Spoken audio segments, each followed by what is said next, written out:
At 4:45 a.m. on June 22, 1941, the Wehrmacht crossed the Soviet border in an invasion that shook Joseph Stalin's Soviet Union to its very core. That was a Sunday. The following Saturday, an order was issued by the Bureau of the Smolensk Regional Committee of the Communist Party to evacuate key portions of the Smolensk Communist Party archive and burn the rest. If this order had been fulfilled, Western understandings of Soviet history during the Cold War would have been far poorer.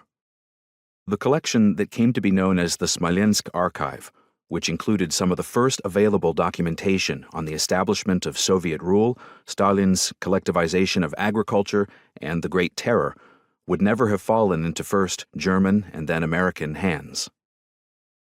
The abandonment of the Smolensk Archive, left behind in a former church on a side street in the city center, is usually considered an accident of war. But a full explanation can plausibly be traced as far back as to the birth of Stalinism in the late 1920s. That was when thoroughgoing purges and promotions throughout the party state left institutions everywhere, but especially in regions such as Smolensk, bereft of expertise. Throughout the 1930s, archival institutions in Smolensk were in a constant state of personnel turnover. The Communist Party archives location even switched 3 times in rapid succession before 1941. An additional factor was necessary for the capture of what became the only collection of Communist Party documents in the West during the Cold War: Russian collaboration with the Germans. A Smolensk archival official in the 1920s, Ilya Morozov, fell victim to the ideological xenophobia of Stalinism.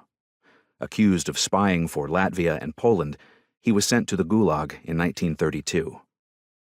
After his return to Smolensk, Morozov pointed German intelligence to the site of the abandoned documents and became head of an archival bureau for the task force of Reichsleiter Alfred Rosenberg, Einsatzstab Reichsleiter Rosenberg, ERR. Headed by the Reich Minister of the occupied Eastern Territories, this was the agency that looted art, books, Judaica, antiques, and archives of cultural, intelligence, and propaganda value. But Morozov, too, required help. He directed a team of 30 Russian women sifting through the treasure trove of documents. In April 1943, the Smolensk materials, piled up in small mountains of thick bundles, were loaded onto trains for Vilnius. German archivists working for the ERR studied the plundered archive intensely there, and in 1944, the Nazis continued their examination at the main anti-Bolshevik study center in Ratibor, Silesia, where the archive had been transported that same year. As the Red Army moved west, a fateful separation occurred, one that, over 7 decades later, would prompt this book's investigation of the Smolensk region. No one really knows exactly how the 538 archival folders of approximately 200,000 pages from the 1920s and 1930s that became known as